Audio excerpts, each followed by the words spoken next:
আলহামদুলিল্লাহ আলহামদুলিল্লাহ আলহামদুলিল্লাহ। আলোকিত টিকটকার পিয়া কানের মিথ্যা মামলায় আজকে জুনায়েতের জামিন হয়েছে। হ্যাঁ, সবাই দোয়া করবেন। জুনায়েতের আজকে জামিন হয়েছে, ইমরানেরও জামিন হবে, সুমাইয়েরও হবে, ক্রমে ক্রমে হবে, একবারে তো আর সবার জামিন হয় না। কিন্তু আজকে জুনায়েতের জামিন হয়েছে।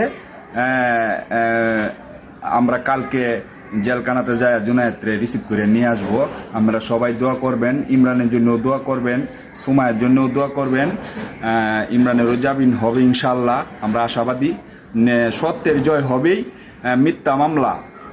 মিথ্যা মামলা দেয়া পিয়া কান ওদেরকে অনার্থক জেল কাটাইছে।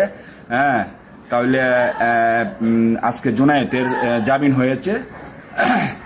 আগামী তারিখে হয়তো আমরা সুমাইয়া ইমরান জামিনের আশাবাদী ইনশাল্লাহ। আমরা আইনের শ্রদ্ধাশীল, জামিন হবে, সবাই দোয়া করবে।